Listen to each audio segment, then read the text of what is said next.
বাংলাদেশ বিএনপির ভারপ্রাপ্ত চেয়ারম্যান জনাব তারেক রহমান সেই 31 দফা সারা বাংলাদেশের সকল বৈষম্য দূর করবে।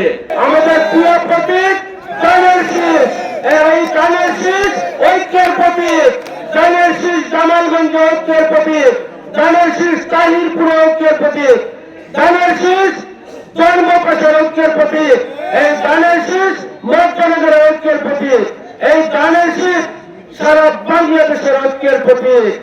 আমরা ব্যক্তি একজনের পছন্দ হইতে পারে, আরেকজনের অপছন্দ থাকতে পারে, অনেক মানুষের পছন্দের প্রার্থী আমি হতে পারি, আবার কয়েকজন মানুষের অপছন্দের ব্যক্তিও হতে পারি, কিন্তু ধানের শীষ হল সকলের পছন্দের প্রতীক। আমাদের বিএনপির ভারপ্রাপ্ত চেয়ারম্যান জনাব তারেক রহমান সকল শ্রেণী পেশার মানুষের কল্যাণের কথা বিবেচনা করে বাংলাদেশের বিশিষ্ট ব্যক্তিদের সাথে আলোচনা করে, বুদ্ধিজীবীদের সাথে আলোচনা করে, রাজনীতিবিদদের সাথে আলোচনা করে 31 দফা কর্মসূচি নিয়েছেন হাতে। সেই 31 দফা সারা বাংলাদেশের সকল বৈষম্য দূর করবে। সেই 31 দফা বাংলাদেশের সকল শ্রেণী পেশা মানুষকে ঐক্যের প্রতীক হিসাবে দিবে।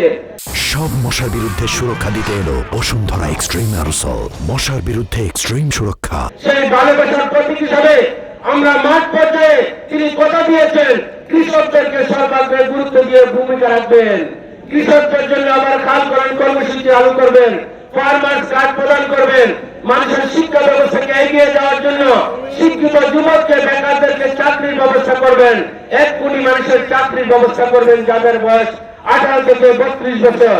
তিনি ভূমিকা রেখেছেন প্রত্যেকটা পরিবারের নারী সিনিয়র সদস্যকে ফ্যামিলি কার্ড প্রদান করবেন, যেটা রেশন আকারে প্রতি মাসে একটু বরাদ্দ পাবে। তিনি কথা দিয়েছেন আপনাদের জন্য 31 দফার মধ্যে প্রত্যেকটা পরিবারের মধ্যে চিকিৎসা কার্ড প্রদান করবেন, সেই চিকিৎসা কার্ডের সুবিধা ভোগ করবেন।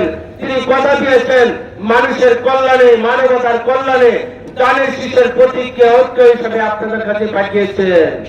সবার আগে একটি ধানের শীষের পক্ষে ভোট দরকার, সবার আগে ঐক্যবদ্ধ হবে, ঐক্যবদ্ধভাবে একতা থাকার দরকার।